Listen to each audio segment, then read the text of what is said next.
काम बंद हो तो वह दिखाई पड़े। स्वामी राम एक कहानी कहा करते थे। वे कहते थे एक प्रेमी था, वह दूर देश चला गया था।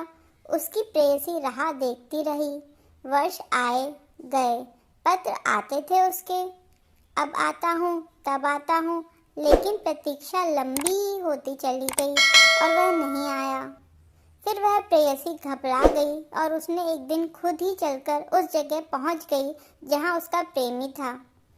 वह उसके द्वार पर पहुंच गई। द्वार खुला था। वह भीतर पहुंच गई। प्रेमी कुछ लिखता था। वह सामने ही बैठकर देखने लगी, उसका लिखना पूरा हो जाए। प्रेमी उसी प्रेयसी को पत्र लिख रहा था और इतने दिन से उसने बार बार वादा किया और टूट गया, तो बहुत बहुत क्षमाएं मांग रहा था। बहुत बहुत प्रेम की बातें लिख रहा था। बड़े गीत और कविताएं लिख रहा था। वह लिखते ही चले जा रहा था। उसे पता भी नहीं कि सामने कौन बैठा है। आधी रात हो गई। तब वह पत्र कहीं पूरा हुआ। उसने आंख ऊपर उठाई तो वह घबरा गया। समझा कि क्या कोई भूत प्रेत है। वह सामने कौन बैठा हुआ है? वह तो उसकी प्रेयसी है। लेकिन यह कैसे हो सकता है? वह चिल्लाने लगा कि नहीं नहीं, यह कैसे हो सकता है? तू यहाँ है, तू कैसे, कहाँ से आई?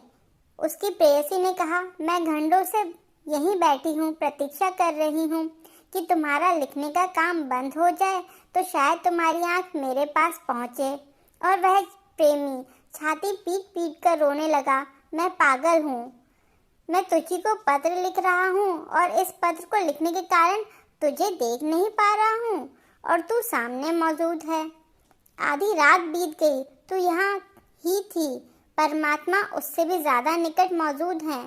हम न मालूम जाने क्या क्या बातें किए चले जा रहे हैं, न मालूम क्या क्या पत्र शास्त्र पढ़ रहे हैं। कोई गीता खोलकर बैठा हुआ है, कोई कुरान, तो कोई बाइबल पढ़ रहा है। न मालूम लोग क्या क्या कर रहे हैं और जिसके लिए कर रहे हैं वह चारों तरफ हमेशा मौजूद है। लेकिन फुर्सत हो तब तो आंख उठे, काम बंद हो तो वह दिखाई पड़े जो है।